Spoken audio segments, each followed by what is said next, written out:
ಶಿವಪ್ಪ ಏ ತಮ್ಮ ಶಿವಪ್ಪ ಯಾರಪ್ಪ ಮನ್ಯಾಗ ನಿಮ್ಮ ಮನೆ ನಿಂತು ಹೊಯ್ಕೊಳ ಕೂತೀನಿ ಒಬ್ರು ಅನ್ನವಲ್ರಲ್ಲ.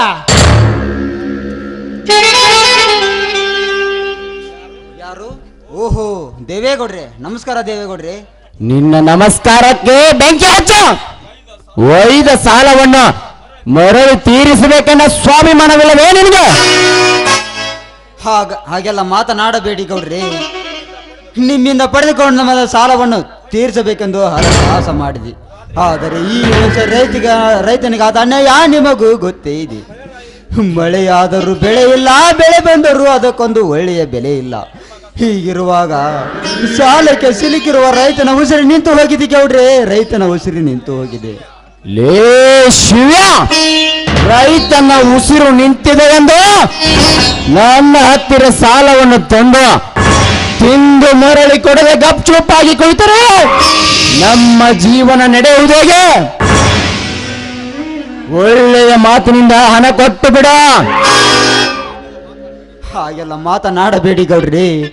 ನಿನ್ನಿಂದ ಪಡೆದುಕೊಂಡ ಹಣವನ್ನು ಗಂಟು ಹಾಕಬೇಕೆಂದು ಗಪ್ ಚುಪ್ಪಾಗಿ ಕುಳಿತವನು ನಾನಲ್ಲ. ಈ ವರ್ಷ ರೈತನಿಗೆ ಏಟಿನ ಮೇಲೇಟು, ಪೆಟ್ಟಿನ ಮೇಲೆ ಒಂದು ಪೆಟ್ಟು.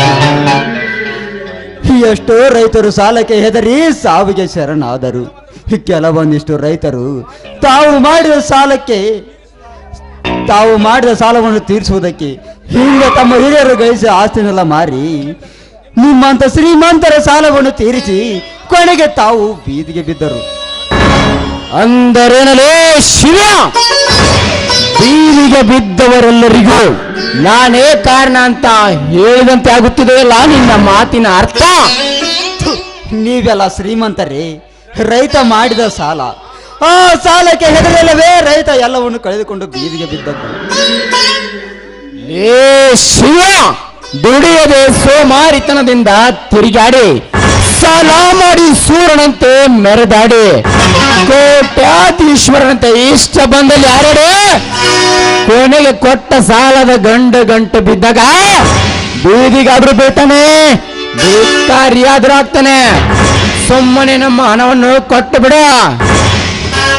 ಗೌಡ್ರಿ, ತೋಳ ಹಳ್ಳಕ್ಕೆ ಬಿದ್ದಾಗ ಆಳಿಗೊಂದು ಕಲ್ಲೆಮ್ಮಂತೆ ಮಾತನಾಡಬೇಕು.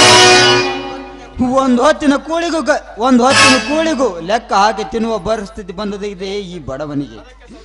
ನನಗೆ ಸ್ವಲ್ಪ ಕಾಲಾವಕಾಶ ಗೌಡ್ರೆ, ನಿಮ್ಮ ಹಣವನ್ನು ಹೇಗಾದರೂ ಮಾಡಿ ಮುಟ್ಟಿಸುತ್ತೇನೆ.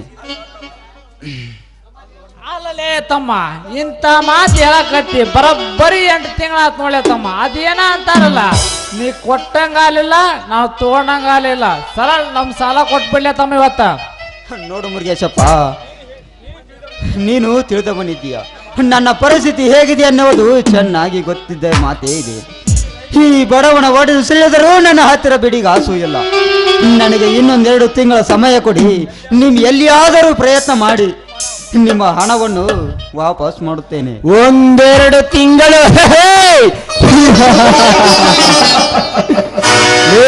ಶಿವ, 1-2 ತಿಂಗಳು ನಿನಗೆ ಕಾಲಾವಕಾಶ ಕೊಡಲು ಈ ಗೌಡೆಯನ ಹಣವನ್ನು ಗಿಡದಲ್ಲಿ ಬೆಳೆದಿಲ್ಲ. ಒಳ್ಳೆಯ ಮಾತಿನಿಂದ ಇವತ್ತು ನನಗೆ ಹಣ ಕೊಡಬೇಕು. ಒಂದು ಇಲ್ಲ ನಿನ್ನ ಮನೆಯ ಸಾಮಾನುಗಳನ್ನೆಲ್ಲ ಹೊರಗೆ ಹಾಕಿ ಈ ನಿನ್ನ ಮನೆಯನ್ನು ಹರಾಜಿಗೆ ಹಾಕುತ್ತೇನೆ.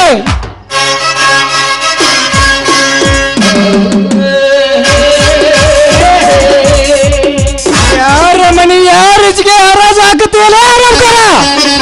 ಏ ಶಂಕರ್, ನೀನು ದುಡ್ಡು ಕೊಟ್ಟರೆ ಹಾಗೆ ಕೊಟ್ಟಿಲ್ಲ. ನಿಮ್ಮ ದುಡ್ಡು ನಮ್ಮ ಕೈ ಸೇರಿದ ತಕ್ಷಣ ಬಡ್ಡಿ ಹಚ್ಚುತ್ತೀಯ. ಅದೇ ಬಡ್ಡಿ ಗುಡ್ಡದ ಎತ್ತರ ಬೆಳೆದು ಎಷ್ಟೋ ಬಡ ರೈತರನ್ನು ಏನು ಹಾಕಿಕೊಂಡು ಸಾಯುತ್ತಿದ್ದಾರೆ.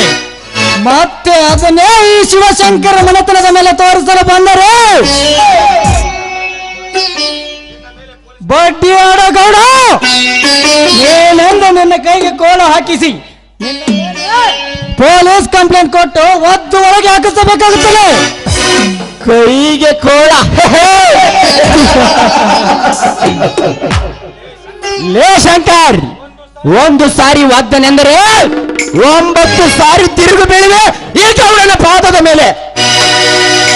ನಾನೇನಾದ್ರೂ ನನ್ನ ಹತ್ತಿರ ದುಡ್ಡಿದೆ ತೆಗೆದುಕೊಂಡು ಹೋಗಿ ಎಂದು ದಾನ ಮಾಡಿದ್ದೇನ? ನಿಮಗೆ ಬೇಕಾದಾಗ ನನ್ನ ಕೈ ಕಾಲು ಬಿಟ್ಟು ಹಣ ಒಯ್ದು ಮರಳಿ ಕೊಡಬೇಕಾದರೆ ಈ ಗೌಡನ ಮೇಲೆ ಕಂಪ್ಲೇಂಟ್ ಕೊಡುವನೆಂದು ಬಗಳುವೆ ಬಡವ. ನಿನ್ನನ್ನು ಸೊಟ್ಟು ಬಿಡುವನ ಮಗನೇ. ಲೇ ಗೌಡ,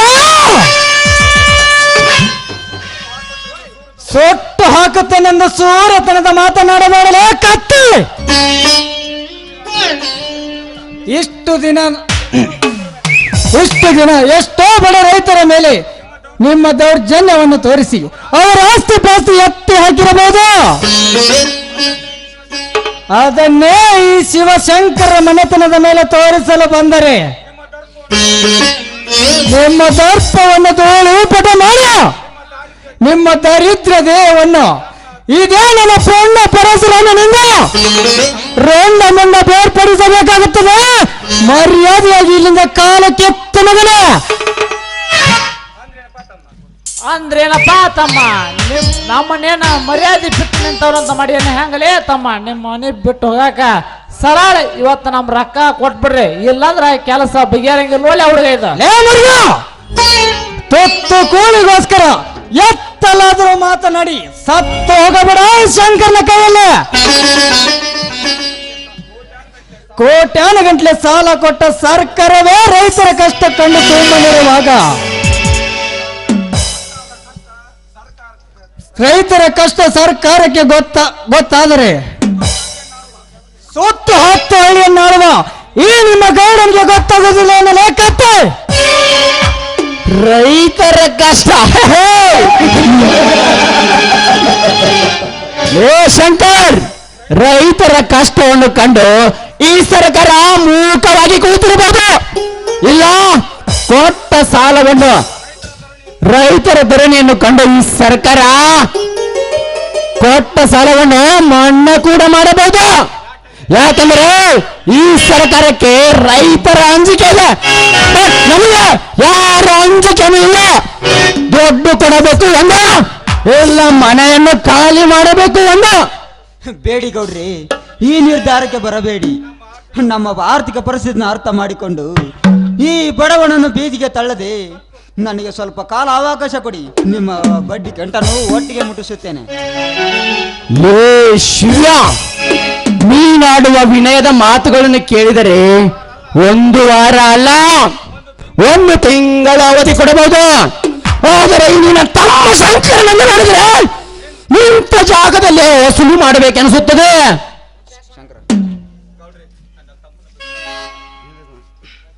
ಗೌಡ್ರಿ, ನನ್ನ ತಮ್ಮನ ಬಗ್ಗೆ ನೀವೇನು ತಲೆ ಕೆಡಿಸಿಕೊಳ್ಳಬೇಡಿ. ಅವನಿಗೆ ನಾನು ತಿಳಿಸಿ ಹೇಳ್ತೇನೆ. ಆದರೆ ನನಗೆ ಸ್ವಲ್ಪ ಸಮಯ ಕೊಟ್ಟರೆ ಸಾಕು. ನೋಡಿ ಶಿವಣ್ಣ, 1 ವಾರ ಯಾಕ 2 ವಾರ ಟೈಮ್ ಕೊಡ್ತೀವಿ. ಆದ್ರ ನಿಮ್ ತಮ್ಮಗ ಸ್ವಲ್ಪ ಸರಿಯಾಗಿ ಹೇಳೋದಂತ ಗೌಡ್ರ ಬಗ್ಗೆ. ಯಾಕಂದ್ರ ನಮ್ ಗೌಡ್ರು ಹೆಂಗದ್ರಂತ ಗೊತ್ತೈತಲ್ಲೇ ಅವ್ರಿಗ 1ಕ್ಕೆ 4 ಬಡ್ಡಿ ಹಚ್ತಿ ನೋಡೋ ಮತ್ತ ಮಗನ. ಆಯ್ತು ಮುರುಗೇಶಪ್ಪ, ನಿಮ್ಮ ಬಗ್ಗೆ ತಿಳಿದ ನನ್ನ ತಮ್ಮನಿಗೆ ನಾ ಎಲ್ಲ ತಿಳಿಸಿ ಹೇಳುತ್ತೇನೆ.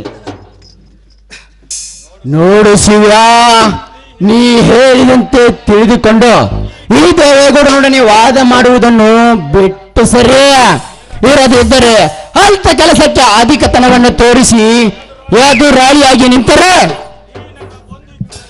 ಈ ನನ್ನ ಬಂದೂಕಿನಿಂದ ಈ ನಿನ್ನ ತಮ್ಮನ ಎದೆಯನ್ನು ಬಗೆದ ರಕ್ತ ಕುಡಿಯಬೇಕಾಗುತ್ತದೆ. ಜೋಕೆ ಬರುತ್ತೇನೆ. ಬಾ ಮುರಿಗ, ಹೋಗೋಣ. ನಿಂತ್ಕೊಲೇ ಗೌಡ.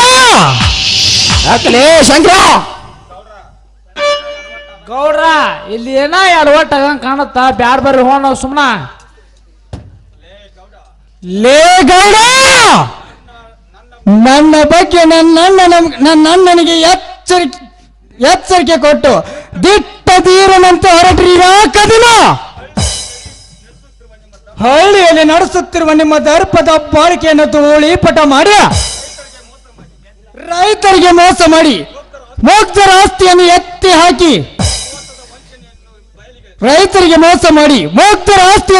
ಹಾಕಿ ಮೋಸ ವಂಚನೆ ಮಾಡಿ ಹೀನವಾದ ನಿಮ್ಮ ದುರ್ನಡತೆ ದುರಾಚಾರ್ಯವನ್ನು ಬಯಲಿಗೆಳೆದು ನಿಮ್ಮಿಂದ ವಿಲಿವಿಲನೆ ಒದ್ದಾಡುತ್ತಿರುವ ಪ್ರತಿಯೊಬ್ಬನನ್ನು ರಚ್ಚಿಗೆಬ್ಬಿಸ ಹುಚ್ಚು ನಾಯಂತೆ ನಿಮ್ಮ ಕೊರಳಲ್ಲಿ ಚಪ್ಪಲಿ ಹಾಕ ಬೀದಿ ಬೀದಿಯಲ್ಲಿ ಮೆರವಣಿಗೆ ಮಾಡದಿದ್ದರೆ ನನ್ನ ಹೆಸರು ಸಿಡಿದದ್ದ ಸೂರಶಂಕರನಲ್ಲ. ಲೇ ಶಂಕರ್, ನಿನ್ನನ್ನು ಸೊಟ್ಟು ಬಿಡುವನ ಮಗಳೇ. ಬ್ಯಾಡ ಬರ್ರಿ ಅಪ್ಪ, ನಿಮಗ ತಿಳಿಯೋ ಮಾತಾಲಿದ ನಾ ಎಲ್ಲ ಮನ ನಿಮಗ ತಿಳಿಸತ್. ನೀ ಬ್ಯಾಡ ಹೋಗ್ಬರ್ರಿ. ಶಿವಣ್ಣ ಎಲ್ಲ ಅವ್ರ ತಮ್ಮಗ ಬುದ್ಧಿ ಹೇಳ್ತಾನ. ಬ್ಯಾಡ ಬರ್ರಿ, ಹೋಗ್ಬರ್ರಿ. ಅವ ಶಿವ, ತಿಳಿಸಿ ಹೇಳು ಈ ನಿನ್ನ ತಮ್ಮನಿಗೆ, ಇಲ್ಲ ಅಣ್ಣ ಎಂದು ಕರೆಯುವುದಕ್ಕೆ ನೀನು ಇರುವುದಿಲ್ಲ, ತಮ್ಮ ಎಂದು ಕರೆಯುವುದಕ್ಕೆ ಈ ನಿನ್ನ ತಮ್ಮ ಶಂಕರ ಇರುವುದಿಲ್ಲ. ಮೈಂಡೆಡ್, ಬರುತ್ತೇನೆ.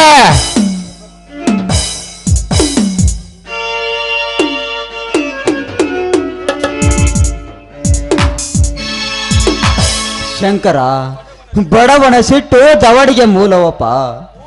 ಈ ಊರಿನಲ್ಲಿ ಶ್ರೀಮಂತನ ಎದುರು ಹಾಕಿಕೊಂಡು ನಮಗೆ ಬದುಕಲು ಬಿಡಲಾರರು. ಯಾಕೆಂದರೆ ಯಾವುದಾದರೊಂದು ಮೋಸದ ಹೊಂಚು ಹಾಕಿ ಸಂಚು ನಡೆಸಿ ನಮ್ಮ ಕಥೆಯನ್ನು ಮುಗಿಸಿ ಬಾಡುತ್ತಾರಪ್ಪ ಈ ಬಂಡ ಶ್ರೀಮಂತರು. ಅಂದರೇನನ್ನ ಆ ಬಂಡ ಶ್ರೀಮಂತರು ಏನೇ ಮಾಡಿದರು ಅದನ್ನು ನೋಡಿಕೊಂಡು ಸುಮ್ಮನಿರುತ್ತೇನನ್ನ. ಅಣ್ಣ, ಈ ನಿನ್ನ ತಮ್ಮ ಶಂಕರ ಶಕ್ತಿ ಸಾಮರ್ಥ್ಯವುಳ್ಳ ಎನ್ನುವುದು ನಿನಗೂ ಗೊತ್ತಿದೆಯಲ್ಲ. ಆ ಗೌಡನ ಗರ್ವ ಕಡಿಮೆ ಆಗಬೇಕಾದರೆ ಅದು ಈ ನಿನ್ನ ತಮ್ಮ ಸೂರ್ಯಶಂಕರನ ಮಾತ್ರ ಸಾಧ್ಯ.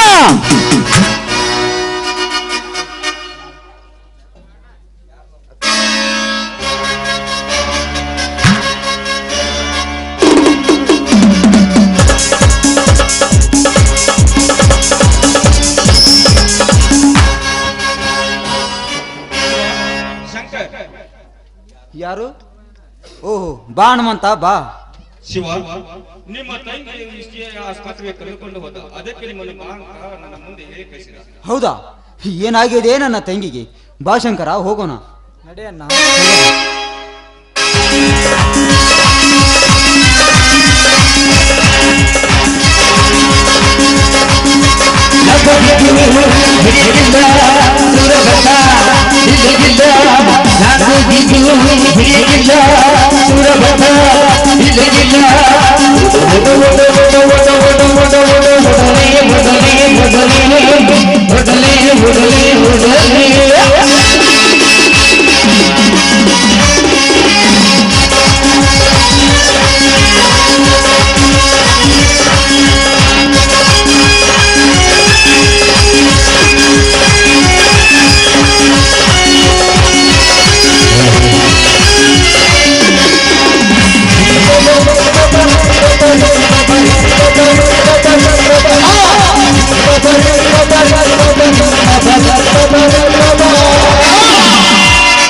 ದೇವೇಗೌಡ ಇವನೊಬ್ಬ ದೊಡ್ಡ ಕ್ರಿಮಿನಲ್ ಮ್ಯಾನ್ ಇರಬಹುದು. ಯಾರನ್ನು ಕೇಳಿದರೂ ನಮ್ಮ ಆಸ್ತಿಯನ್ನು ಎತ್ತಿ ಹಾಕಿದ, ನಮ್ಮ ಮನೆತನವನ್ನೇ ಹಾಗಾದರೆ ನಮ್ಮ ಆಸ್ತಿ ಪಾಸ್ತಿಯನ್ನು ಎತ್ತಿ ಹಾಕಿ ನಮ್ಮ ವಂಶವೇ ನಿರ್ವಂಶವಾಯಿತೆಂದು ಗಹಗೈಸಿ ನಗುತ್ತಿರುವ ಗೌಡ ಇವನೇ ಇರಬಹುದು.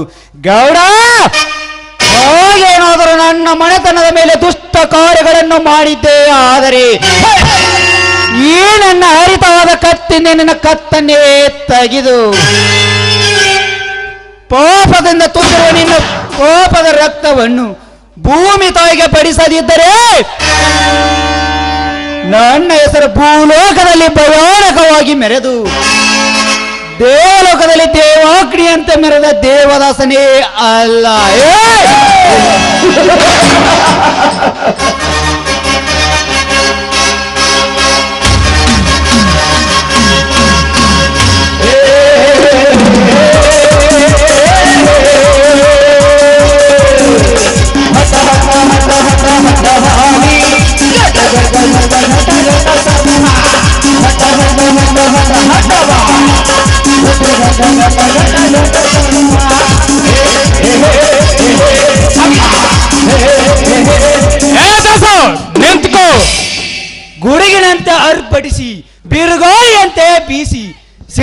ಸಿಂಹ ಎನಿಸಿಕೊಂಡಿರುವ ಈ ದೇವದಾಸನನ್ನು ತಡೆದು ನಿಲ್ಲಿಸಿ ದಾಸ ಎಂದು ಕರೆದ ಕತ್ತೆ ಯಾರು?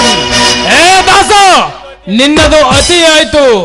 ಮೊನ್ನೆ PSI ಅಜಿತ್ ಕುಮಾರ್ ನನ್ನ ಕೊಲೆ ಮಾಡಿದೆ. ಅದು ಅಲ್ಲದೆ ನನ್ನ ಅಕ್ಕನ ಮಗನಿಗೆ ಆಗುವ ನೌಕರಿಯನ್ನು ಆ ಬಡ ಬಿಕಾರಿ ವಿಜಯನಿಗೆ ಮಾಡಿಸಿದೆ. ಅದು ಅಲ್ಲದೆ ನನ್ನ ಮನೆಗೆ ಬಂದು ನನ್ನ ಅಣ್ಣನಿಗೆ ಬಾಯಿಗೆ ಬಂದಂತೆ ಮಾತನಾಡಿದೆಯಲ್ಲ, ಆ ಎಲ್ಲ ಸೇಡನ್ನು ತೀರಿಸಿಕೊಳ್ಳಬೇಕೆಂದು ಈ ದೇವರಾಜ ಸಿದ್ಧರಾಗಿ ಬಂದಿದ್ದಾನೆ. ನಿನ್ನ ಎತ್ತಬೇಕೆಂದ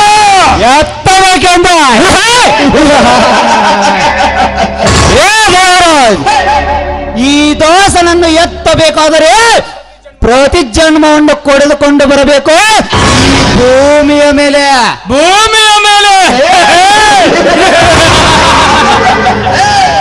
ಲೇ ದಾಸ, ಈ ದೇವರಾಜ ಈಗಾಗಲೇ 10 ಜನ್ಮಗಳನ್ನು ಪಡೆದುಕೊಂಡು ನಿಮ್ಮಂತ ವೈರಿಗಳ ರಕ್ತವನ್ನು ಕುಡಿದು ಗೌಡಿಕೆಯ ವಂಶದಲ್ಲಿ ಹುಟ್ಟಿದ ಗಂಡು ಹುಲಿ ಗರ್ಜನ ಹುಲಿ ಕಣವುದು.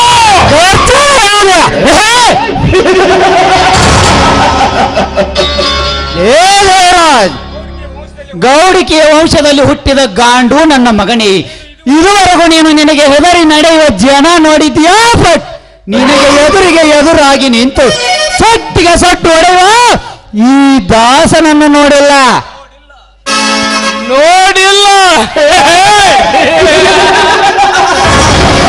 ನೋಡಿದ್ದೇನೆ ಮರಿ, ನಿಮ್ಮಂತ ಎದುರಾಳಿಗಳನ್ನು ನೋಡಿ ಎದಸಿ ರಕ್ತ ಕುಡಿದಿದ್ದೇನೆ.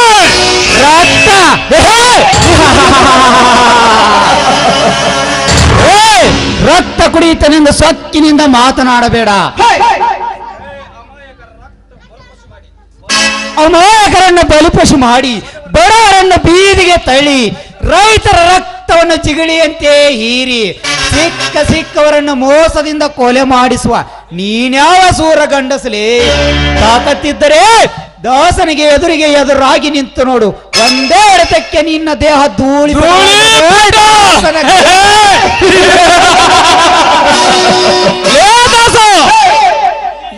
ಈ ದೇವರಾಜ ಈಗಾಗಲೇ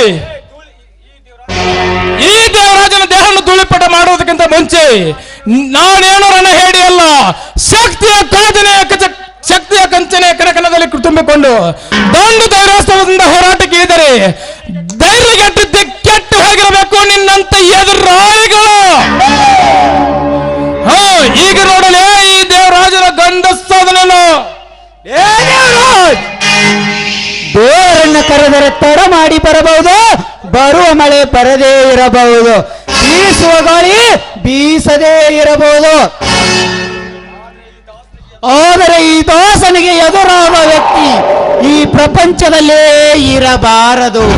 ಈ ನನ್ನ ಹರಿತವಾದ ಕತ್ತಿಯಿಂದ ನಿನ್ನ ಅಂಗಾಂಗಗಳನ್ನು ಕತ್ತರಿಸಿ ಹಾಕಿ ಪಾಪದಿಂದ ತುಂಬಿ ನಿಂತಿರುವ ನಿನ್ನ ದೇಹವನ್ನು ಪೀಸ್ ಪೀಸ್ ಮಾಡಿ 10 ಕಾಗೆಗಳಿಗೆ ಹಾಕಿ ಬಿಡುತ್ತೇನೆ ಮಗನಲ್ಲೇ ದೇವರಾಜ. ದಾಸ ನಿಂತ್ಕೋ. ವಿಜಯ್ ನೀನಾ? ಹೌದು ದಾಸ, ಈ ಪಾಪಿಯನ್ನು ಇಷ್ಟು ಬೇಗ ನೀನು ಕೊಲೆ ಮಾಡಬೇಡ. ತುಂಬಿ ತುಳುಕುತ್ತಿರುವ ಇವನಾದ ಪಾಪದ ಮೂಟೆ ಪ್ರತಿಯೊಬ್ಬರಿಗೆ ಗೊತ್ತಾಗಬೇಕು. ಸಮಾಜಕ್ಕೆ ಬೇಡವಾದ ಈ ದುಷ್ಕರ್ಮಿಗೆ ನಾನೇ ಕೈಗೆ ಬೇಡ ಹಾಕಿ ಒದ್ದು ಒಳ ಹಾಕುತ್ತಲೇ. ಒದ್ದು ಒಳಗೆ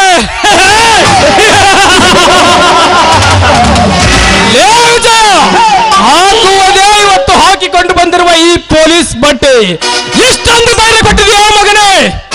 ನನ್ನನ್ನು ಒತ್ತು ಒಳಗೆ ಹಾಕುವುದಕ್ಕಿಂತ ಮುಂಚೆ ಸತ್ತಿಲ್ಲದೆ ನಿನ್ನನ್ನು ಗುದ್ದಿ ಸಾಯಿಸಿ ಮರಳಿ ಬಾರದ ಲೋಕಕ್ಕೆ ಕಳಿಸಿದ್ದರೆ ನನ್ನ ಹೆಸರು ದರೆಯಲ್ಲಿ ತಂಗಿ ಎಬ್ಬಿಸಿ ನಿಮ್ಮಂತ ದೇವ ಎನಿಸಿಕೊಂಡ ಧೈರ್ಯವಂತ ದೇವರಾಜನೇ ಅಲ್ಲ ಬರುತ್ತೇನೆ.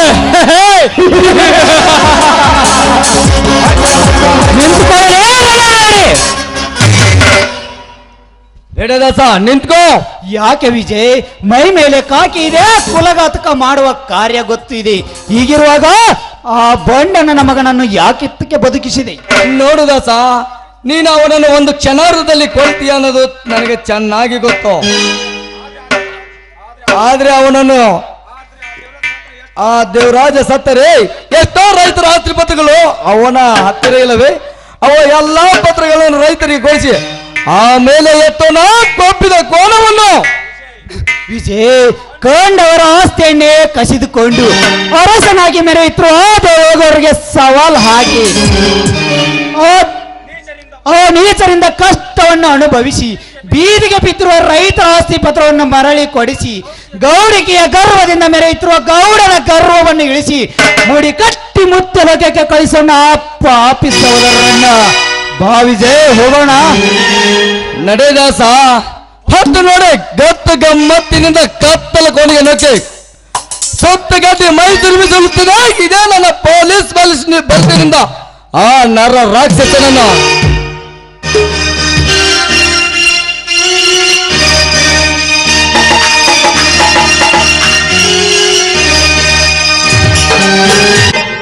ಅಲ್ರಿ ಈ ನಮ್ಮ ಸಾಹೇಬ್ರಿಗೆ ಹಬ್ಬ ಹುಣ್ಣಿಮೆ ಗೊತ್ತೈತೆ ಇಲ್ರ ಅಂತೀನಿ. 2 ದಿನ ಊರಾಗ ಜಾತ್ರೆ ಐತಿ, ರಜಾ ಕೊಡ್ರಿ ಅಂದ್ರ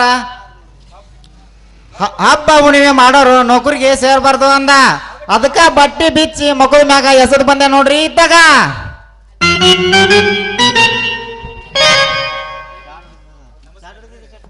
ನಮಸ್ಕಾರ ರೀ ಸಾಹೇಬ್ರ. ಓಹೋ ಬಾರೋ ಗಿಡಿಗೇಡಿ ಕೃಷ್ಣಪ್ಪ, ಯಾಕ ಮಠ ಮಧ್ಯಾಹ್ನದಾಗ ಇತ್ತಾಗ ಹೊಂಟೈತಲ್ಲ ಸವಾರಿ, ಮತ್ತ ಯಾವ್ದಾರ ಹಕ್ಕಿ ಗಿಕ್ಕಿ ಆರಿಸಿ ಏನ? ಹಂಗೇನಿಲ್ರಿ ಸರ, ಇವತ್ತ ಇದು ವಾಲ್ಮೀಕಿ ಜಾತ್ರೆ ಇತ್ತಲ್ಲ ನಿನ್ನೆ, ಅರ್ಬಿ ಹೊಲ್ದು ಸಾಕಾಗಿ ಬಿಟ್ಟಿತ್ರ. ಅದಕ್ಕೆ ಯಾವ ಹಕ್ಕಿ ಗಿಕ್ಕಿ ಬಂದವ ಅಂತಂದು ನೋಡಬೇಕಂತ ಸ್ವಲ್ಪ ಈ ಕಡೆ ಹಂಗ ಭ್ರಷ್ಟ ಹೋಗ್ಬೇಕಂತ ಬಂದ್ ನೋಡ್ರಿ. ಅಲ್ಲಲೇ ಕೃಷ್ಣ, ವರ್ಷಕ್ಕೊಮ್ಮೆ ಜಾತ್ರೆ ಅಂಕರು ಜೋರಾಗತ್ತ, ಮತ್ತ ಯಾವ್ದಾರ ಲವರ್ ಗಿವರ್ ಕರ್ಸಿ ಏನೋ ಪಟಾಯ್ಸಾಕ? ಲವ್ವರ ಸರ ತೆಗಿಬೇಡ್ರಿ ಅಪ್ಪ, ಲವ್ವರ್ ಸುದ್ದಿನ ಆ ನೆನಪಿಗೆ ಬಂದ್ರ ಕಾಂಗ್ರೆಸ್ ಗಿಡಕ್ಕೆ ಉರ್ಲಾತ್ಮಕೈತ್ರಿ ನನಗ. ಹಂಗ್ಯಾಕಾಗ್ತತ್ಲಿ ಹುಡುಗದ? ನೋಡ್ರಿ ಸಾಹೇಬ್ರ, ನಾನೊಂದು ಹುಡುಗಿ ಲವ್ ಮಾಡಿದ್ದೀನ್ರ. ಎಷ್ಟು ಇಷ್ಟಪಟ್ಟಿದ್ನಿ ಅಂದ್ರ ನನ್ನ ಜೀವಕ್ಕಿಂತ ಹೆಚ್ಚಿಗೆ ಪ್ರೀತಿ ಮಾಡಿದ್ದೀನ್ರಿ ಅಪ್ಪ ಆಕಿನ್ನ.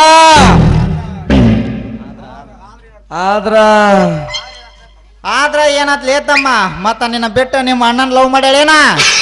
ಸಾಹೇಬ್ರ, ಹಂಗ ನಮ್ಮ ಹುಡುಗಿ ಬಗ್ಗೆ ತಪ್ಪು ಇಳ್ಕೊಬೇಡ್ರಿ ಅಪ್ಪ. ಆಕೆ ನನ್ನ ಮ್ಯಾಗ ಜೀವನ ಇಟ್ಕೊಂಡಳ್ರಿ ಅಪ್ಪ, ಜೀವನ ಇಟ್ಕೊಂಡಳ. ಹೌದಾ? ಅಲ್ಲಲೇ ಕೃಷ್ಣ, ಆಕಿ ನಿನ್ನ ಮ್ಯಾಗ ಜೀವನ ಇಟ್ಕೊಳ್ಳಂದಿ, ನೀನು ಆಕಿ ಮ್ಯಾಗ ಜೀವನ ಇಟ್ಕೊಂಡಿದ್ದಿ. ಆದ್ರ ಆಗಿದ್ದರ ಏನ ಎಡವಟ್ಟ? ಸಾಹೇಬ್ರ, ಹಿಂದಿನ ನೆನಪು ತೆಗಿಬೇಡ್ರಿ ಅಪ್ಪ, ನನಗ ಅಳು ಬರ್ತೈತ್ರಿ, ಅಳು ಬರ್ತೈತೆ. ಅಳಿಬ್ಯಾಡ್ಲೇ ಕೃಷ್ಣ, ಯಾಕೆ ಹೇಳ್ತಿದೀಯ? ಪ್ರೀತಿ ರೀ ಸಾಹೇಬ್ರ, ಪ್ರೀತಿ. ನಮ್ಮಂತ ಪ್ರೀತ ಹುಡುಗರ ಮನಸ್ಸು ನಿಮಗೆಲ್ಲ ಅರ್ಥ ಹೋಗ್ಬಿಡ್ರಿ ಅಪ್ಪ. ಲೇ ಮಳ್ಳ, ನನಗ ಪ್ರೀತಿ ಬಗ್ಗೆ ನನಗೇನ್ ಗೊತ್ತಿಲ್ಲ ಅಂತ ಮಾಡ್ಯ ನಮ್ಗನ. 6 ವರ್ಷದಿಂದ ನನಗೂ ಒಬ್ಬಾಕಿ ಕೈ ಕೊಟ್ಟೋಗ್ಯಾಳ. ಲವ್ ಸ್ಟೋರಿನ ಏನ್ ಹೇಳೋದ್ರಿ ಸಾಹೇಬ್ರ, ಒಂದ್ ದಿನಕ್ಕ ಏನ ಮಿನಿಮಮ್ ಮೇಲೆ ಅಂದ್ರು 10-20 ಸಲ ಫೋನ್ ಮಾತಾಡ್ತಿದ್ದೀವ್ರಿ. ಒಂದ ಸಲ ಕೊಡ್ತಿದ್ದೀವ್ರಿ. ನಮ್ಮ ವಿಷಯ ಆ ಮಂಗನ ಮಗ ಅವ್ರ ಅಪ್ಪಗ್ ಗೊತ್ತಾಗಿ ಯಾರಿಗೂ ಗೊತ್ತಿಲ್ಲ, ನಂಗೆ ರಾತ್ರಿ ಮದುವೆ ಮಾಡ್ಬಿಟ್ಟನ್ರಿ ಅಪ್ಪಾಕಿನ್ನ. ಅದಕ್ಕೆ ಯಾಕೆ ಬಿಡ್ಲೇ ಕೃಷ್ಣ, ಆಕಿ ಹೋದ್ರೆ ಏನಾತು, ಮತ್ತೊಬ್ಬಕಿನ್ನ ಲವ್ ಮಾಡಕಂತೆ. ಸಾಹೇಬ್ರ, ನಮ್ದು ನಾಯಿ ಜಾತಿ ಅಲ್ರಿ ಅಪ್ಪ, ಒಂದ್ ಹೋದ್ರ ಇನ್ನೊಂದ್ ಸಿಗುತ್ತನಕ.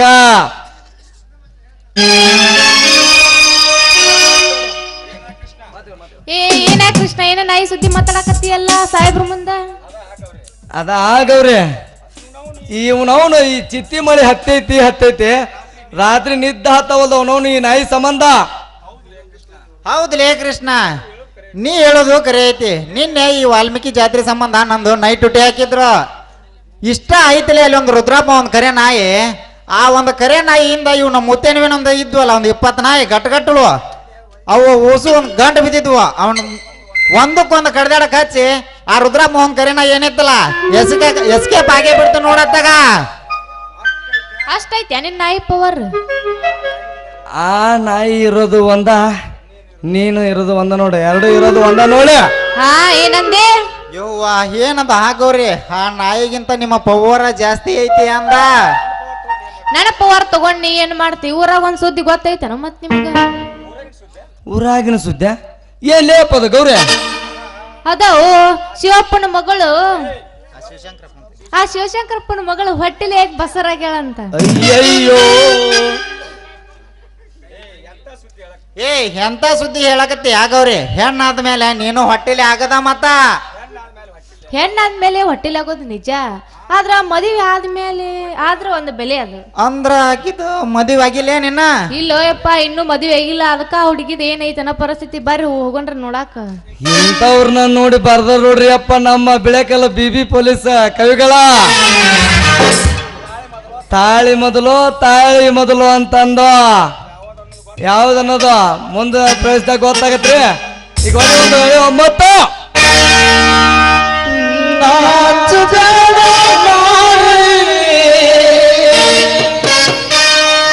ನಿನ್ನ ಚಂದ್ರಗಿರಿ ಮಾಮ ಬಂದೇನ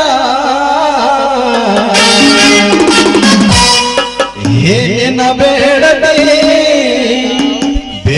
ಹುಡುಗಿ ಹೊಡೆಸಕ ಬಂದೇನ.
ನಿನಗೆ ಏನ್ ಬೇಕಿತ್ತು ಹೇಳು?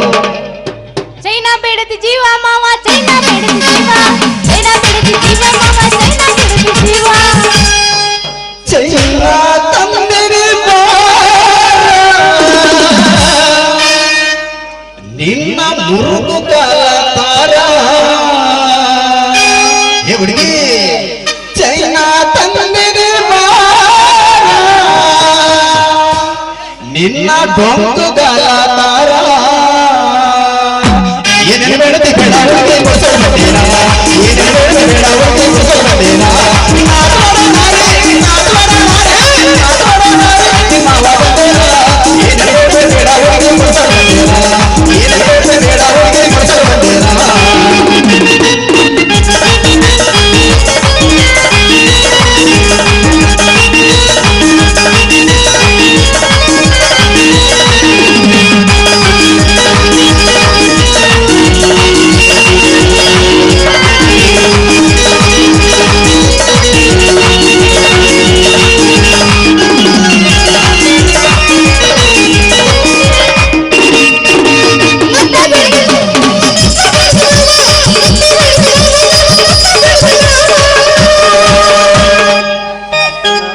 ತಂದಿನಿ ಬಾರ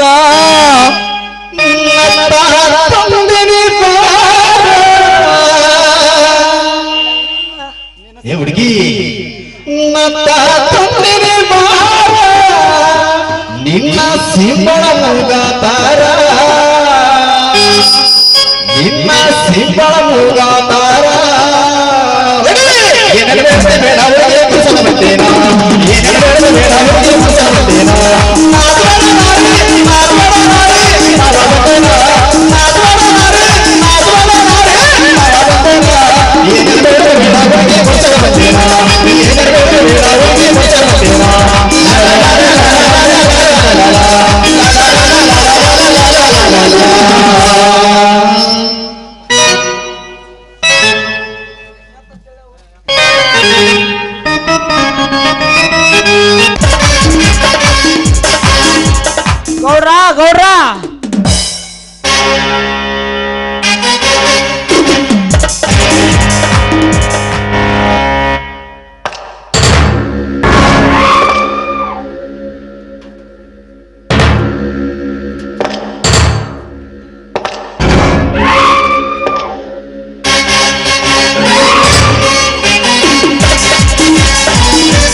ಯಾಕೆ ಮುರ್ಗ್ಯಾ ಏನಾಯ್ತು?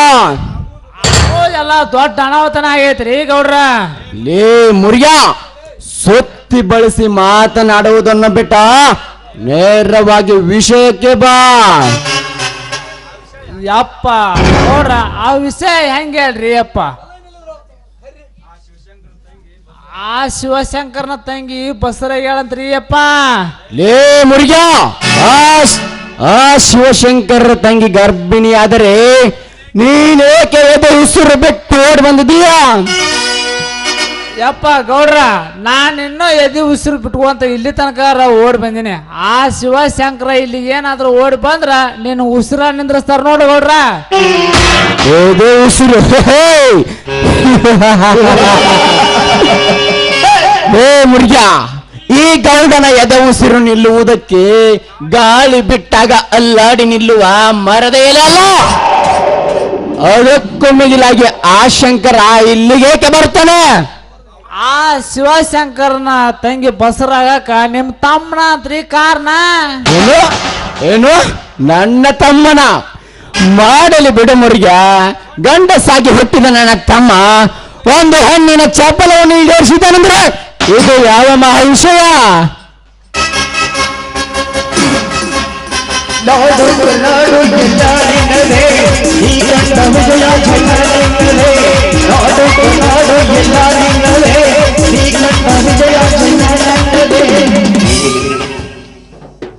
ನಮಸ್ಕಾರ ಗೌಡ್ರಿಗೆ. ಯಾರು? ಓಹೋ, ಇನ್ಸ್ಪೆಕ್ಟರ್ ವಿಜಯ್. ಯಾಕೆ ವಿಜಯ್, ರೌಡಿ ಗ್ಯಾಂಗಿನೊಂದಿಗೆ ಪ್ರವೇಶ ಈ ಗೌಡರ ಮನೆಗೆ? ಯಾಕೆ ಒಬ್ಬನೇ ಬರುವುದಕ್ಕೆ ಭಯವಾಯ್ತೆ? ಭಯವಲ್ಲ ಗೌಡ, ಭಯವನ್ನು ಅಳಿಸಿ ಬಡವರನ್ನ ಪಡೆದುಕೊಂಡಿರುವ ನಿಮ್ಮಂತ ಭಯಾನಕ ಬಂಡ ನನ್ನ ಮಕ್ಕಳನ್ನು ಬೂಟ್ಗಾಲಿನಿಂದ ಒತ್ತೆಳೆದು ಇದಕ್ಕೆ ಬಂದಿದ್ದಾನೆ ಈ ವಿಜಯ್. ಲೇ ದಾಸ, ನಿನ್ನದೇನಿಲ್ಲ, ಸುಮ್ಮನೆ ಹೊರಟು ಹೋಗೋ, ಇಲ್ಲ ನಿನ್ನನ್ನು ಸುಟ್ಟ ಹಾಕಿ ಬಿಡ್ತಾನೆ. ಏ ಗೌಡ, ಬಂದೂಕ್ ಎತ್ತಿದ್ರೆ ನಿನ್ನನ್ನು ಈಗಲೇ ಅರೆಸ್ಟ್ ಮಾಡಿಬಿಡುತ್ತೇನೆ. ಹೇಳು, ನಿನ್ನ ತಮ್ಮ ಎಲ್ಲಿದ್ದಾನೆ ಅಂತ? ಏನು ನನ್ನ ತಮ್ಮನ? ಯಾಕೆ? ಲೇ ಗೌಡ, ಏಕೆ ಏನು ಅಂತ ಅನಾವಶ್ಯಕ ಪ್ರಶ್ನೆ ಕೇಳುವುದಕ್ಕಿಂತ ಮುಂಚೆ ಆ ನಿನ್ನ ಲಜ್ಜೆಗೆಟ್ಟ ತಮ್ಮ ಎಲ್ಲಿ ತನ್ನಲ್ಲಿ ಬೆಳೆಯಲಿಲ್ಲ?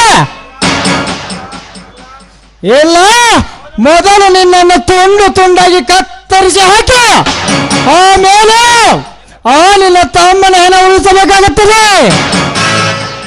ಹೆಣ?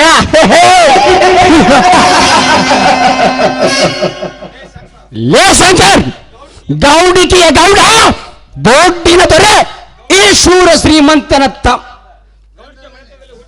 ಹೇ ಶಂಕರ್, ಗೌಡಿಕೆಯ ಮನೆತನದಲ್ಲಿ ಹೊಟ್ಟೆ ಗಂಡು ಗಚ್ಚಿ ಹಾಕಿ ಗಂಡು ಗಲಿಯಾಗಿ ನಿಮ್ಮಂತವರ ರಕ್ತದ ನೆಲೆಯನ್ನು ನೆತ್ತರದ ನದಿಯನ್ನಾಗಿ ಹರಿಸಿದ ಈ ದೇವೇಗೌಡನ ರುಂಡವನ್ನ ಹೆದರಿಸಲಿಕ್ಕೆ ಬಂದ್ರಿವೆಯ ಬಡವ? ಹೆದರಿಸಿ ಹಾಗೆ ಹೋಗುವವನೇ ಹೇಳಿ ಸರ್ವರನ್ನು ಸುಲಿದು ಸಾಮ್ರಾಜ್ಯದ ಸಿಂಹಾಸನವೇರಿ ಅನ್ಯಾಯವಾದನ್ನಾಡ್ತಿರುವ ನಿಮ್ಮಂತ ಕೋಪಿದ ಕಪಿಯನ್ನು ಕೊಂದು ಹಾಕುವವಳೇ ರೌಡಿ. ಹೇಳೇ ನಿನ್ನ ತಮ್ಮ ಎಲ್ಲಿದ್ದಾನೆ? ನೋಡು ಗೌಡ, ಕಾಕಿ ಬಟ್ಟೆ ನನ್ನ ಮೈ ಮೇಲಿದೆ ಅಂತ ಕಾನೂನು ದೃಷ್ಟಿಯಿಂದ ಹೇಳ್ತಾ ಇದ್ದೇನೆ. ನಿನ್ನ ತಮ್ಮ ದೇವರಾಜ ಈ ಶಂಕರನ ತಂಗಿಗೆ ಯಾವುದೋ ಒಂದು ಉಪದೇಶ ಹೇಳಿ ಪ್ರೀತಿಸಿ ಗರ್ಭಿಣಿ ಮಾಡಿದ್ದಾನೆ. ಅದಕ್ಕೆ ನಿನ್ನ ತಮ್ಮನಿಗೆ ಹೇಳಿ ಅವಳ ಕೊರಳಿಗೆ ತಾಳಿ ಕಟ್ಟಿಸ್ತೀಯೋ ಇಲ್ಲ ನಿನ್ನ ಮನೆಯನ್ನು ತುಂಬಿಸಿಕೊಂತೀಯೋ? ಅಂದರೆ ಮದುವೆಗೆ ಮುಂಚೆ ಗರ್ಭಿಣಿಯಾದ ಹೇಸಿಯನ್ನು ನಾ ಮನೆ ತುಂಬಿಸಿಕೊಳ್ಳಬೇಕೆ? ಮದುವೆಗೆ ಮುಂಚೆ ಮದುವೆ ಆಗಿಲ್ಲ ಅನ್ನೋದು ಗೊತ್ತಿತ್ತು. ಮದುವೆಗೆ ಮುಂಚೆ ನನ್ನ ತಂಗಿಯ ಮೈ ಮುಟ್ಟಿದ ಆ ನಿನ್ನ ತಮ್ಮ ಎಂತ ಲಕ್ಷ ಹೊಟ್ಟೆ ಕೇಳಬೇಕು? ಶಂಕರ್, ಕೈ ಎತ್ತಿದರೆ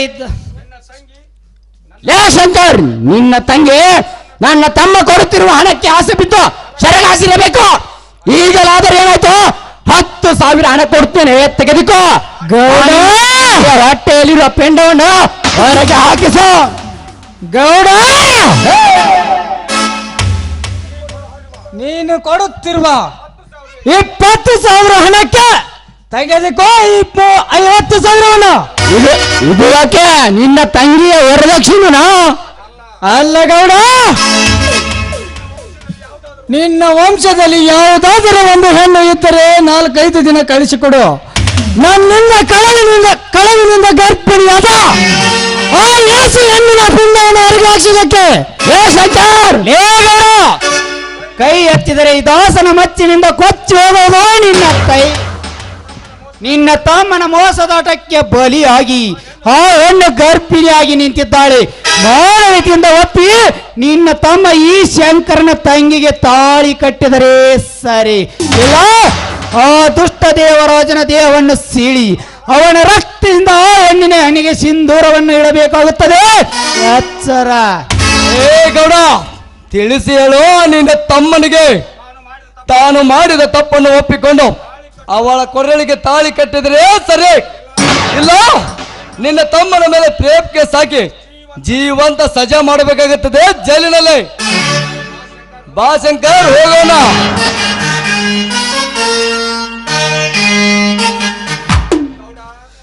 ಗೌಡ, ಗೌಡ, ನನ್ನ ತಂಗಿನ ಅಂತ ನಾನು ಹೇಳ್ತಿಲ್ಲ. ನಿನ್ನ ತಮ್ಮನಿಂದ ಒಂದು ಹೆಣ್ಣಿಗೆ ಅನ್ಯಾಯವಾಗಿದೆ. ಅವಳಿಗೊಂದು ಬಾಳು ಕೊಡು ಎಂದು ಈ ಸಮಾಜದಲ್ಲಿ ಈ ತಲೆ ಎತ್ತಿ ತಿರುಗುವಂತೆ ಮಾಡು.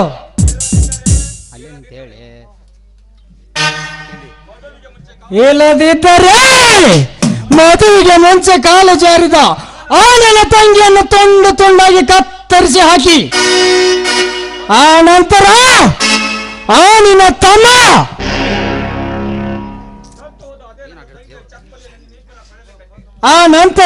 ಸತ್ತು ಹೋದ ಅದೇ ನನ್ನ ತಂಗಿಯ ಚಪ್ಪಲಿಯನ್ನು ನಿಮ್ಮಿಬ್ಬರ ಕೊರಳಲ್ಲಿ ಹಾಕಿ ಬೀದಿಯಲ್ಲಿ ಮೆರವಣಿಗೆ ಮಾಡದಿದ್ದರೆ ನನ್ನ ಹೆಸರು ಸಿಡಿದತ್ತ ಶೂರಶಂಕರನೇ ಅಲ್ಲ, ಮಾಂಡೇಶ್.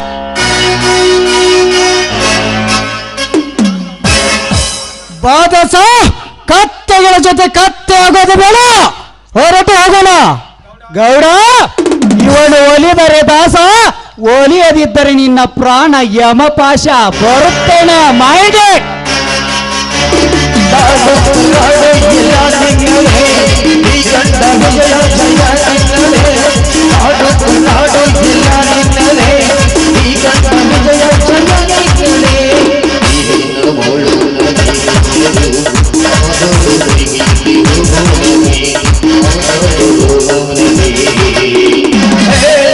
ಯಮಪಾಶ ಹೋಗಿ ಬೆಪ್ಪರೆ ಹೋಗಿ ಕತ್ತಲೆಯ ಕಪ್ಪಾದ ಪರದೆಯನ್ನು ಕತ್ತರಿಸುವುದಕ್ಕೆ ಆ ಚಂದ್ರನಿಂದ ಮಾತ್ರ ಸಾಧ್ಯ, ನಿಮ್ಮಂತ ಲಕ್ಷಾದಿ ನಕ್ಷತ್ರಗಳಿಂದಲ್ಲ. ನೀವೆಷ್ಟೇ ಚೀರಾಡಿ ಕೂಗಾಡಿದರು ನನ್ನ ತಮ್ಮನಿಂದ ಆ ಸೂಳೆಗೆ ತಾಳಿ ಕಟ್ಟಿಸುವುದಿಲ್ಲ. ಸಮಾಜದಲ್ಲಿ ನಿಮ್ಮನ್ನು ತಲೆ ಎತ್ತದಂತೆ ಮಾಡಿ ಮದುವೆಗೆ ಮುಂಚೆ ಪಿಂಡ ಹೊತ್ತಿರುವ ಆ ಗಯ್ಯಾಳಿ ಹೆಣ್ಣನ್ನು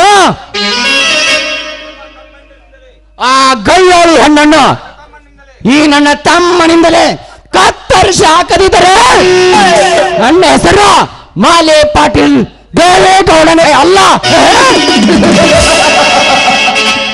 ಮುರ್ಗ್ಯಾ, ಏ ಮುರ್ಗ್ಯಾ, ಹೋದ್ರನ್ರಿ ಅವ್ರ?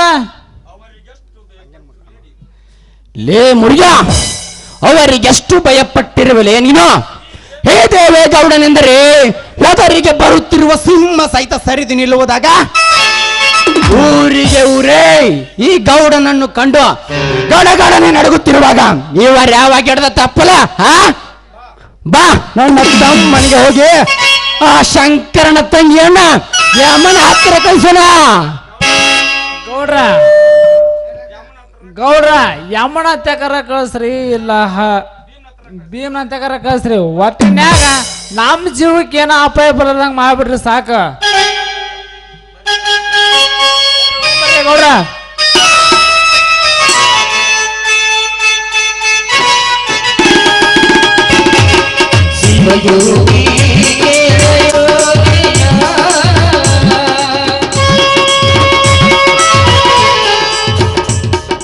ಅಮ್ಮ ಭುವನೇಶ್ವರಿ ತಾಯಿ, ಎಂತೆಂಥವರಿಗೆ ಜನ್ಮ ಕೊಟ್ಟಿಯಮ್ಮ ಈ ಭೂಮಿಯ ಮೇಲೆ.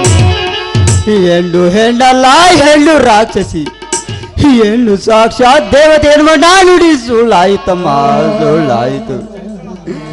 ಸ್ವಚರಿತ್ರಳಾದ ಸದ್ಗುಣದವಳೆಂದು ಕಣ್ಣಲ್ಲಿ ಕಣ್ಣಿಟ್ಟು ಸಾಕದ ಈ ಶಿವಶಂಕರರ ತಂಗಿ ಇಂದು ದಾರಿ ಬಿಟ್ಟು ನಾರಿಯಾದಳೆ. ಶ್ರೀಮಂತಿಕೆಯಲ್ಲಿ ಕೆಳಮಟ್ಟಕ್ಕಿದ್ದರು, ಒಬ್ಬ ಗೌರವ ಘನತೆಯಲ್ಲಿ ಮೇಲ್ಮಡಿಕೆ ಬೆಳೆದ ನಮ್ಮನ್ನು ಈ ಸಮಾಜದಲ್ಲಿ ತಲೆ ತಗ್ಗಿಸುವಂತೆ ಮಾಡಿಬಿಟ್ಟಳ ಚಾಂಡಾಲಿನಿ. ಈ ಶಿವಶಂಕರರ ತಂಗಿ ಮದುವೆಗೆ ಮುಂಚೆ ಗರ್ಭಿಣಿ ಎಂದು ಜನರು ಆಡುವ ಈ ಚೊಚ್ಚು ಮಾತುಗಳನ್ನು ಕೇಳಿ ಹುಚ್ಚನಾಗಿ ಸಾಯೋದಕ್ಕಿಂತ ನಾನು ಈ ವಿಷ ಕುಡಿದು ಸಾಯಲೇಬೇಕು. ಹೌದು, ನಾನು ಈ ವಿಷ ಕುಡಿದು ಸಾಯಲೇಬೇಕಮ್ಮ.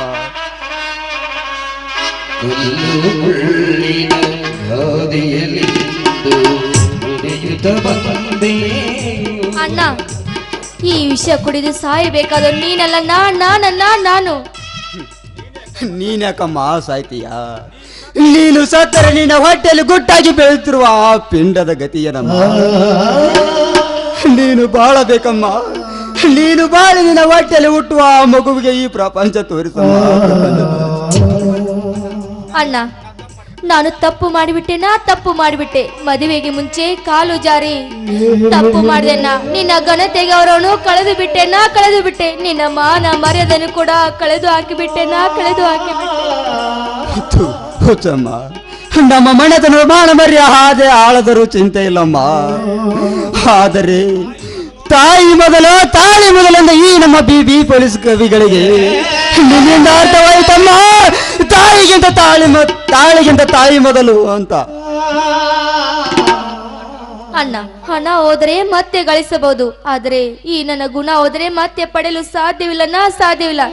ಈ ಸಮಾಜದಲ್ಲಿ ಪ್ರತ್ಯಕ್ಷ ಮನುಷ್ಯನಾಗಿ ತಲೆ ಎತ್ತಿ ಬಾಳಬೇಕಾದ ನಿಮ್ಮನ್ನು ಈ ಹೇಸಿಗೆ ಕೆಲಸ ಮಾಡಿ ತಲೆ ತಗ್ಗಿಸಬೇಕಿತ್ತು. ನೋಡಣ್ಣ, ನಿನ್ನ ಕೈಯಾರೆ ನನ್ನ ಕತ್ತಿಚ್ಚಿಗೆ ಸಾಯಿಸಣ್ಣ.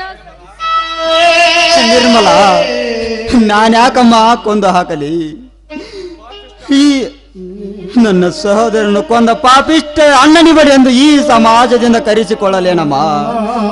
ಬೇಡಮ್ಮ, ಈ ಸಮಾಜ ನಿನ್ನ ಮಾತನ್ನು ಕೇಳಿ ಹುಚ್ಚ ನಾನೇ ಸತ್ತು ಹೋಗುತ್ತೇನೆ. ಅಣ್ಣ, ಸಾಯ್ತೇನೆಂದು ಮತ್ತೆ ಹೇಳಬೇಡ. ನನ್ನ ಮನಸ್ಸನ್ನು ಹರಿಬಿಟ್ಟು ನಾನೀಗ ಹೇಸಿ ಕೆಲಸವನ್ನು ಮಾಡಿಬಿಟ್ಟೆ. ಈ ಮಡಿಕೆ ಒಡೆದ ಚೂರಾಗಿದೆ. ಈ ಗಾಜುಗಳು ಯಾವುದಕ್ಕೂ ಪ್ರಯೋಜನವಿಲ್ಲ. ನಿನ್ನ ತಂಗಿ ಇದ್ದು ಸತ್ತಂತೆ ಆಗಿದ್ದಾಳೆ. ನೋಡಣ್ಣ, ನಿನ್ನ ತಂಗಿ ಹುಟ್ಟೋದಲ್ಲಿ ಸತ್ತಳೆಂದು ನನ್ನನ್ನು ಕತ್ತಿಚ್ಚಿ ಸಾಯಿಸಣ್ಣ. ನಾನ್ಯಾಕಮ್ಮ ಕೊಂದು ಹಾಕಲಿ? ಒಂದು ಸಣ್ಣ ಪ್ರಾಣಿಯನ್ನು ಕೊಲ್ಲುವುದಕ್ಕೂ ಹಿಂಜರಿವ ಈ ನನ್ನ ಹೆಗಲ ಮೇಲೆ ಹೊತ್ತು ಸುಖದಿಂದ ಜೋಪಾನ ಮಾಡಿ ಪಂಜರದ ಗಿಡಿಯಂತೆ ಸಾಕಿದ ಸ್ವಂತ ತಂಗಿಯನ್ನೇ ಕೊಲ್ಲುತ್ತಾನೇನಮ್ಮ? ಸಾಯಿಸುವ ಅಭ್ಯಾಸ ನನಗಿಲ್ಲಮ್ಮ. ಬೇಕಾದ್ರೆ ಊಟದಲ್ಲಿ ವಿಷ ಹಾಕಿ ಈ ನನ್ನಂದ್ರಿಗೆ ಕೊಟ್ಟು ನೀನು ಸುಖವಾಗಿರಮ್ಮ.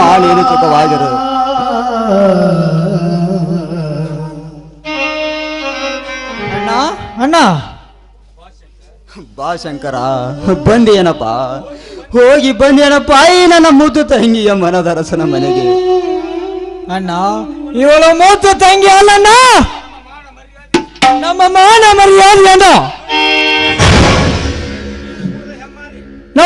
ಮರ್ಯಾದೆಯನ್ನು ನಂಗೆ ನೀರು ಕುಡಿದ ಹೆಮ್ಮಾರಿ ಹೇಳನ್ನು ಸೋಮನ ಬಿಡುವುದಿಲ್ಲ, ನಾ ಸಾಯಿಸಿ ಬಿಡ್ತೇನೆ. ಶಂಕರ, ಬೇಡಪ್ಪ. ಸಿಟ್ಟಿನ ಆವೇಶದಲ್ಲಿ ನಮ್ಮ ಮನೆತನದ ಮೇಲೆ ಕೀರ್ತಿ ಕಳೆದ ಮಟ್ಟ ಈ ನನ್ನ ತಂಗಿ ಸಹೋದರಿಯ ಮೇಲೆ ಕೈ ಮಾಡಬೇಡಪ್ಪ. ಇದೆಲ್ಲ ಆ ವಿಧಿ ಆಟ ಶಂಕರ. ಆ ವಿಧಿ ಆಟ ಬಲ್ಲವರಾರು. ವಿಧಿ ಆಟವಲ್ಲಣ್ಣ, ಈ ಹೆಮ್ಮಾರಿ ಆಡಿದ ಕಾವಿನ ಕಾಮದಾಟ.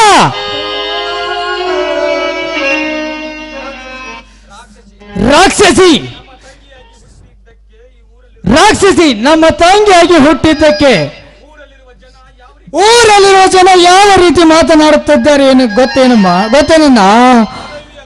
ಮದುವೆ ಖರ್ಚು ಇಲ್ಲದೆ ಹಾಜರು ಮಾಡಿದ ಈ ಶಿವಶಂಕರರ ತಂಗಿ ತಾಯಿಯಾಗುತ್ತಿದ್ದಾಳೆ ಎಂದು ಹೀಗಾಗಿ ಮಾತನಾಡುತ್ತಿದ್ದಾರಲ್ಲ ಊರ ಜನರು.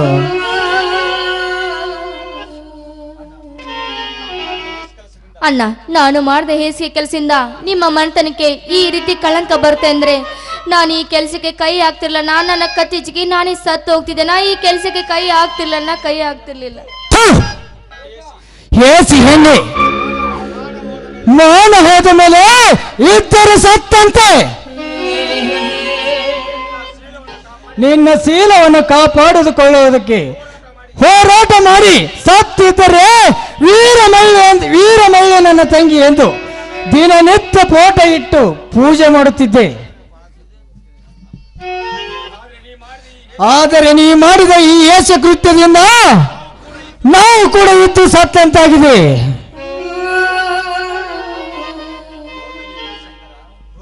ಹೋಗಲಿ ಬಿಡು ಶಂಕರ. ಘನತೆ, ಗೌರವ, ಮರ್ಯಾದೆ ಎಂಬುದ ಪದದ ಅರ್ಥ ಇವಳಿಗೆ ಏನು ಗೊತ್ತು? ಶಂಕರ, ನೀನು ಆ ದೇವೇಗೌಡರ ಮನೆಗೆ ಹೋಗಿದ್ದೇನಪ್ಪ? ಹೋಗಿ ಬಂದನನ್ನ. ಆದರೆ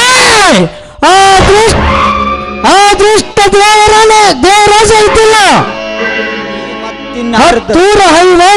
ಹತ್ತೂರ ಹಳ್ಳಿಯ ಹೈವಾನ್ ಎನಿಸಿಕೊಂಡ ಆ ಬಂದ ಶ್ರೀಮಂತ ದೇವೇಗೌಡ ಇದ್ದನನ್ನ. ಹೌದು, ಏನಂದರಪ್ಪ ದೇವೇಗೌಡರು? ತನ್ನ ತಮ್ಮನಿಂದ ಈ ನನ್ನ ತಂಗಿಯ ಕೊಳ್ಳಿಗೆ ತಾಳಿ ಕಟ್ಟಲು ಒಪ್ಪಿಕೊಂಡರೇನಪ್ಪ? ಅವರೆಲ್ಲಿ ಒಪ್ಪಿಕೊಳ್ಳುತ್ತಾರನ್ನ? ಆದ ಘಟನೆ ಬಗ್ಗೆ ವಿವರವಾಗಿ ಹೇಳಿದರೆ ತೆಗೆದುಕೋ 20,000 ಹಣವನ್ನು ನಿನ್ನ ತಂಗಿ ಹೊಟ್ಟೆಯಲ್ಲಿ ಬೆಳೆಯುತ್ತಿರುವ ಆ ಪಿಂಡವನ್ನು ಹೊರಗೆ ಹಾಕಿಸಿ ಎಂದು ಹೀನವಾಗಿ ಮಾತನಾಡಿ ಕಳಿಸಿದರನ್ನ. ಶಂಕರ, ಏನು ಹೇಳ್ತಿರುವಪ್ಪ ನೀನು? ನನ್ನ ತಂಗಿ ಹೊಟ್ಟೆಯಲ್ಲಿ ಹುಟ್ಟುತ್ತಿರುವ ಅವರ ವಂಶದ ಕುಡಿಯನ್ನು ಕತ್ತರಿಸಿ ಹಾಕುವಂದನೇ ಆ ಪಾಪಿ. ಹೌದಣ್ಣ.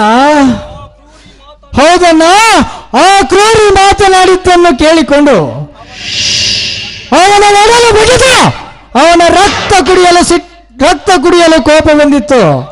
ಆದರೆ ನಾನೇನಾದರೂ ಸಿಟ್ಟಿನ ಕೈಯಲ್ಲಿ ಬುದ್ಧಿಯನ್ನು ಕೊಟ್ಟಿದ್ದರೆ ಹಾಳಾಗಿ ಹೋಗುವುದು ಈ ನಮ್ಮ ತಂಗಿಯ ಬಾಳ. ಹಾಳಾಗಿ ಹೋಗುವುದು ಪಾಪದ ಪಿಂಡ ಹೊತ್ತ ಈ ನನ್ನ ತಂಗಿಯ ಬಾಳು. ಆ ಸ್ವಾರ್ಥಿ ಏನೇ ಮಾತನಾಡಿಸಿಕೊಂಡು ಹೇಳಿ ಅಂತ ನಿನ್ನ ತಮ್ಮ ಹಿಂದಿರುಗಿ ಬಂದನನ್ನ.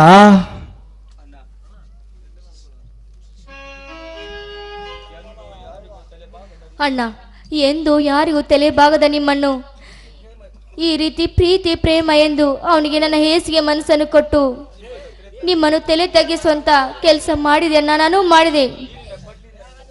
ಈ ನಿನ್ನ ಕೊಡ್ಲಿಂದ ನನ್ನನ್ನು ಕತ್ತರಿಸಿ ಬಿಸಾಕು. ತಂಗಿ, ನಿನ್ನನ್ನು ಕಡಿದು ಹಾಕಿದರು ನಮ್ಮ ಮನೆತನಕ್ಕೆ ನೀನಿಟ್ಟ ಕಳಂಕ ಮಾತ್ರ ನಶಿಸಿ ಹೋಗಲಾರದಮ್ಮ. 1000 ಬಣ್ಣಗಳಿಂದ ಬರೆದ ಒಂದು ಚಿತ್ರ ಒಂದೇ ಒಂದು ಹನಿ ಕಪ್ಪು ಮಸಿಯಿಂದ ನಾಶವಾದಂತೆ ಇಂದು ನೀ ಮಾಡಿದ ಸಣ್ಣ ತಪ್ಪಿನಿಂದ ತಲಾಂತರದಿಂದ ನಮ್ಮ ಮನೆತನದ ಕೀರ್ತಿಗೆ ಅಪಮಾನ ತಂಗಿ, ಅಪಮಾನ. ಏನಾದರೂ ಮಾಡಿ ಆ ಶ್ರೀಮಂತರ ಕೈ ಕಾಲು ಹಿಡಿದು ನಿನ್ನ ಕೊರಳಿಗೆ ತಾಳಿ ಕಟ್ಟಿಸುವುದು ಒಂದೇ ದಾರಿ ಅಮ್ಮ, ಒಂದೇ ದಾರಿ. ಅಣ್ಣ, ಕರುಣೆಯಿಂದ ಕಾಲಿಗೆ ಬಿದ್ದು ಬೇಡಿಕೊಂಡರೆ ಮಾನವತೆ ತೋರಿ ಈ ನನ್ನ ತಂಗಿ ಕೊರಳಿಗೆ ತಾಳಿ ಕಟ್ಟಿದರೆ ಸರಿ. ಎದುರಿಗೆ ನಿಂತ ಸೊಟ್ಟಿಗೆ ಸೊಟ್ಟು ಹೊಡೆದ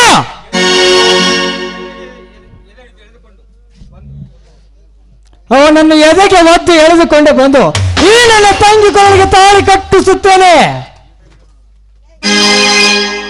ಶಂಕರ, ನಿಲ್ಲು. ನಿರ್ಮಲಾ, ನೀನು ಒಳಗೆ ನಡೆಯಮ್ಮ. ನಾನು ಹೋಗಿ ಅವನ ಜೋಡಿ ವಿಚಾರಿಸಿಕೊಂಡು ಬರುತ್ತೇನೆ. ಆಯ್ತು ಅಣ್ಣ. ಹೆಂಡರು ಮಕ್ಕಳು ಇರುವರು ತಮ್ಮ ಬರಿ ಸಂಸಾರಕ್ಕ ಈಗರು ದುಷ್ಟರು. ಛೇ, ಅಡಕಿಗೆ ಹೋದ ಮಾನ ಆನೆ ಕೊಟ್ಟರೂ ಸಿಗಲ್ಲ ಅಂತ ಗೊತ್ತಿದ್ದರು ಈ ನಿರ್ಮಲ ಯಾಕೆ ಮೋಸ ಹೋದಳು. ಅದು ಅಲ್ಲದೆ ಏನು ಅರಿಯದ ಶ್ರೀಮಂತರ ಮಾತಿಗೆ ಮಂಚವನ್ನು ಏರಿ ಸಂಚಾದಳು ಈ ನಿರ್ಮಲ. ಅವರನ್ನ ಅವಳ ಮೇಲೆ ಪ್ರಾಣವನ್ನೇ ಇಟ್ಟಿಕೊಂಡಿದ್ದಾರೆ.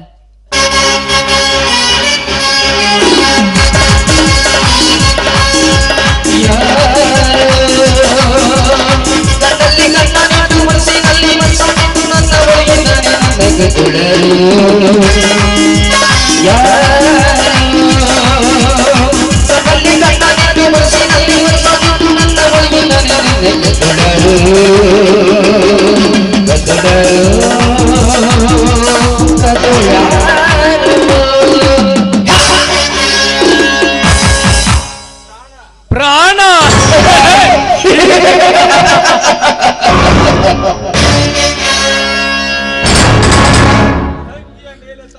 ತಂಗಿಯ ಮೇಲೆ ತಮ್ಮ ಪ್ರಾಣವನ್ನು ಇಟ್ಟುಕೊಂಡ ಆ ಶಿವಶಂಕರನ ಪ್ರಾಣವನ್ನೇ ಪತನಗೊಳಿಸಿ ಮದುವೆಗೆ ಮುಂಚೆ ಮೈ ಮಾರಿಕೊಂಡು ತುಂಬಾ ಗರ್ಭಿಣಿಯಾಗಿ ನಿಂತಿರುವ ಆ ನಿರ್ಮಲವನ್ನು ನಿರ್ಗಮಿಸಿ ಈ ಊರಲ್ಲಿ ದಂಡು ಹುಡುಗಿಯರ ದೇಹದ ಸುಖವುಂಡ ದಿಟ್ಟ ಧೀರ ನಾನೆನಿಸಿಕೊಳ್ಳದಿದ್ದರೆ ನನ್ನ ಹೆಸರು ದೇವರಾಜನೇ ಅಲ್ಲ.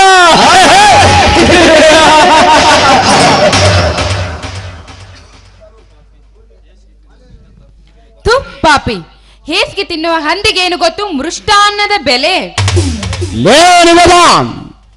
ನನ್ನ ತಮ್ಮನಿಗೆ ಹಂದಿ ಎಂದು ಉದ್ಭವಿಸುವುದಕ್ಕಿಂತ ಮುಂಚೆ ದುಡ್ಡಿನಲ್ಲಿ ದರ್ಪ ತೋರಿಸುವ ಈ ದೇವೇಗೌಡನನ್ನು ಒಂದು ಸಾರಿ ತಿರುಗಿ ನೋಡ. ಓಹೋ, ಗೌಡ್ರು, ದೇವೇಗೌಡ್ರು. ಅಲ್ಲ, ನಿನ್ನ ತಮ್ಮ ಮಾಡಿದ ಕೆಲಸಕ್ಕೆ ನೀನಾದ್ರೂ ಬುದ್ಧಿ ಹೇಳ್ಬಾರ್ದಾಗಿತ್ತ? ನಿಮ್ಮ ತಮ್ಮ ಮಾಡಿರುವ ಹೇಸಿಗೆ ಕೆಲಸಕ್ಕೆ? ಹೇಸಿ ಕೆಲಸ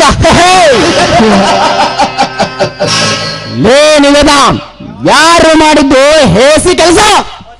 ಮದುವೆಗೆ ಮುಂಚೆ ಮಕ್ಕಳನ್ನು ಹಡಿಯಬೇಕೆಂದು ಆಸೆ ಹೊತ್ತಿರುವ ಅವಳ ಅಥವಾ ಅವಳ ಆಸೆಯನ್ನು ಈಡೇರಿಸಿ ಗಂಡಸ್ಥನ ತೋರಿಸಿದ ನನ್ನ ತಮ್ಮನ ಹೇಳಲೇ ಹೇಳ. ಗೌಡ್ರೆ, ಏನು ಅರಿಯದ ಒಂದು ಹೆಣ್ಣನ್ನು ಪ್ರೀತಿಸುತ್ತೇನೆ ಅಂತಂದು ಹೇಳಿ ಅವಳ ದೇಹ ಸುಖವನ್ನು ಉಂಡನಲ್ಲ ಈ ನಿನ್ನ ತಮ್ಮ. ಇವನು ನಿಜ ಹೇಳ್ಬೇಕಂದ್ರೆ ಗಂಡ್ಸ ಅಲ್ಲ, ಸೋಗು ಮಾಡುತ್ತಿರುವ ಶಂಡ.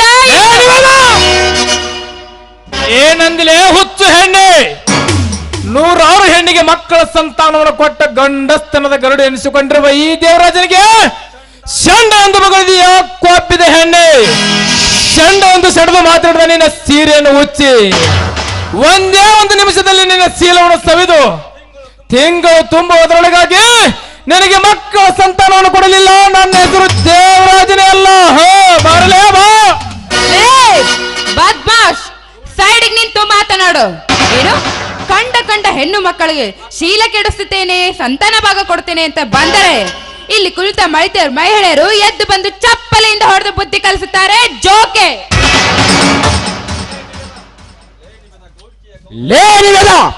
ಗೌಡಿಕೆಯ ಗೌಡ ದೊಡ್ಡಿನ ದೊರೆ ಈ ಎನಿಸಿಕೊಂಡಿರುವ ಈ ಶೂರ ಶ್ರೀಮಂತನ ತಮ್ಮನಿಗೆ ಬೆಕ್ಕು ದಸೆ ಇಲ್ಲದ ದಿವಾಳಿ ನೀನು. ನನ್ನ ತಮ್ಮನಿಗೆ ಮಚ್ಚೆಯಿಂದ ಹೊಡೆಯವನೆಂದು ಹೇಳಿದೆಯಾ? ಕೆಚ್ಚದೆ ವೀರವಣತೆಯಂತೆ ಮಾತನಾಡಿ ಮಾನಗೆಟ್ಟ ಹೆಣ್ಣು. ದೇವರಾಜ್, ಚೀಪಿ ಬೀಸಾಕಿ ಬಿಡು, ಇದು ಒಂದು ಹೆಣ್ಣಣ್ಣ. ಅಣ್ಣ, ಆತುರಪಟ್ಟು ಅಪಾಯಕ್ಕೆ ಸಿಲುಕಿದ ಈ ಅಪ್ಸರೇಶ ತುಂಬಿ ಬಂತು. ಸುರ ಸೌಂದರ್ಯದ ಕ್ರಾಂತಿಯ ಗುಡಿ ನೋಟದಿಂದ ಕಂಡವರಿಗೆ ಹುತ್ತನ್ನು ಹಿಡಿಸುವ ಈ ನಿವಿದ ಶೀಲ ಈ ದೇವರಾಜನ ಕೈಯಲ್ಲಿ ಸುಟ್ಟು ಭಸ್ಮವಾಗಲೇಬೇಕು. ಬರಲೇ ಬಾ. ಬೇಡಿ, ನನ್ನನ್ನು ಏನು ಮಾಡ್ಬಿಡಿ, ಬಿಟ್ಟು ಬಿಡಿ. ನೀವು ಬಿಡಬೇಕಾ? ಬಿಡುತ್ತೇವೆ ಚಿನ್ನ. ಆದರೆ ನಿನ್ನ ಹಾಗೆ ಬಿಟ್ಟರೆ ನಿನ್ನ ಅಹಂಕಾರ ಕಡಿಮೆ ಆಗಬೇಕಲ್ಲ. ಅದಕ್ಕೆ ಈ ನಿನ್ನ ಅಹಂಕಾರಕ್ಕೆ ಅಡಿಪಾಯ ಹಾಕಿ ಆ ಶಂಕರನಿಗೆ ಮೀಸಲಾಗಿಟ್ಟ ಈ ನಿನ್ನ ಶೀಲವನ್ನು ಸವಿದು ಗಡಿಪಾರು ಮಾಡಿ ಕೈ ಬಿಡುತ್ತೇನೆ. ದೇವರಾಜ್, ಹಕ್ಕಿ ಮುದ್ದಾಗಿದೆ. ಇದರ ಜೊತೆಗೆ ಕಣ್ಣು ಮುಚ್ಚಿಕೊಂಡು ಆಟವಾಡುವುದು ಬೇಡ. ಸ್ವಲ್ಪ ಆನಂದದಿಂದ ಆಟವಾಡೋಣ. ಆಟ? ಯಾವ ಆಟವನ್ನಾದು? ಮೊದಲು ಮನ ತೃಪ್ತಿಯಾಗವರೆಗೂ ಪ್ರೇಮದಾಟ, ಅನಂತರ ದೇಹದ ಸುಖಕ್ಕಾಗಿ ಕಾಮದಾಟ. ಬರಲೇ ಈ ಅಣ್ಣ ತಮ್ಮಂದಿರ ಸಂತೋಷಕ್ಕೆ ಸಂಜೇನಿನ ಸಿಹಿಯನ್ನು ನೀಡುವ. ಕೈ ಬಿಡಲೇ ಕಾಮಂದ. ಉಸಿರು ಬಿಟ್ಟರೆ ಉಸಿರು ನಿಲ್ಲಿಸುತ್ತೇನೆ. ನನ್ನ ಅಣ್ಣ ಹೇಳಿದ ಹಾಗೆ ಕೇಳಿ ಸಂತೋಷ ಪಡಿಸ್ತೀವ, ಇಲ್ಲ ಹೊತ್ತುಕೊಂಡು ಹೋಗಿ ನಿನ್ನ ದೇಹದ ಅಳತೆಯನ್ನು ಮಾಡಿಬಿಡಲು. ಬೇಡಿ, ನನ್ನನ್ನು ಏನು ಮಾಡಬೇಡಿ. ನೀವು ಹೇಳಿದ ಹಾಗೆ ಕೇಳುತ್ತೇನೆ ನಾನು.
ಎಂತ ಸುಂದರ ಸುಕನ್ಯೆ ಇವಳು.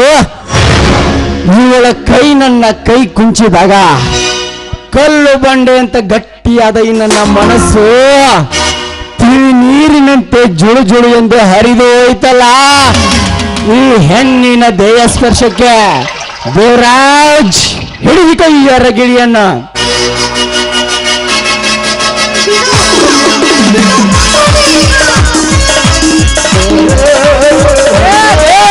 ದೇವರಾಜ ತ್ರೇತಾಯುಗದಿಂದ ದ್ವಾಪರಯುಗದವರೆಗೂ, ದ್ವಾಪರಯುಗದಿಂದ ಕಲಿಯುಗದವರೆಗೂ ಭಾರತ ನಾರಿಯರು ಪತಿವ್ರತಾ ಧರ್ಮದಲ್ಲಿ ಪ್ರತಿಭೆಯನ್ನು ಗಳಿಸಿದ ಹೆಣ್ಣು ದೇವತೆ ಮೇಲೆ ಬಲಾತ್ಕಾರ ಮಾಡುವುದು ಸರಿಯಲ್ಲ. ಒಳ್ಳೆಯ ಮಾತಿನಿಂದ ಕೈ ಬಿಡಿ. ಲೇ ದಾಸ, ಕೈ ಬಿಡದಿದ್ದರೆ ಏನು ಮಾಡುತ್ತೀಯ? ಕೆಟ್ಟ ಕಳಂಕ ತುಂಬಿರುವ ನಿಮ್ಮ ಕೈಗಳನ್ನು ಕತ್ತರಿಸಿ ಹಾಕಿ ಬಿಡುತ್ತೇನೆ. ಹೇ ದಾಸ, ಕೂಗಾಡಬೇಡ. ನನ್ನ ಕಾಮದ ಕೋಲ್ಮಿಂಚಿನಲ್ಲಿ ಕಾಮರೂಪಿಣಿಯಾಗಿ ಬಂದ ಈ ರೂಪಿಯನ್ನು ರಕ್ಷಿಸಲು ಈ ಗೌಡನ ಕೈಯಲ್ಲಿ ರಕ್ತ ಕಕ್ಕಿ ಹೊಲಬೇಡ. ರಕ್ತ ಕಕ್ಕಿಸುತ್ತೇನೆಂದು ಸೊಕ್ಕಿನಿಂದ ಮಾತನಾಡಬೇಡ. ಕಾಮ ತುಂಬಿದ ನಿಮ್ಮಂತ ದುಷ್ಟ ದುಷ್ಕರ್ಮಿಗಳನ್ನು ಸೀಳಿ ರಕ್ತ ಕುಡಿಯಲು ಕಂಗೆಟ್ಟು ನಿಂತಿರುವನ ಈ ಕಾಲರುದ್ರ.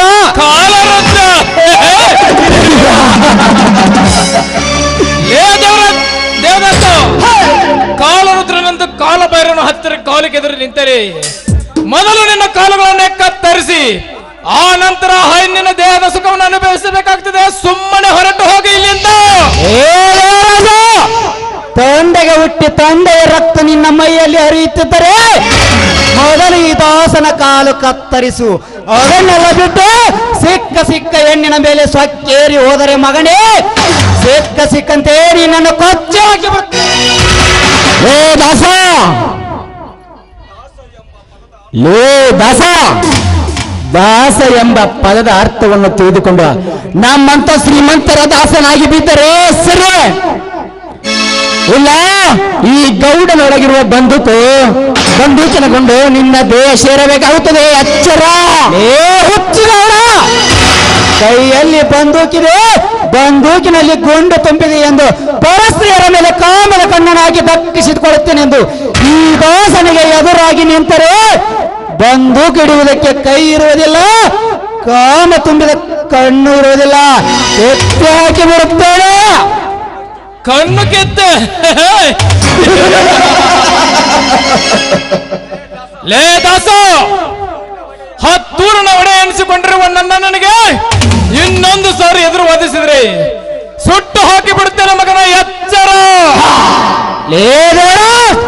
ನಿಗರಾಡಬೇಡ. ನಿಗರಾಡಿದರೆ ನಿಮಿಷದಲ್ಲೇ ನಿನ್ನ ಉಸಿರು ನಿಲ್ಲಿಸಿಬಿಡುತ್ತೇನೆ. ಅಣ್ಣ, ಇವನು ಏನು ಮಾಡಬೇಡ. ನೀನು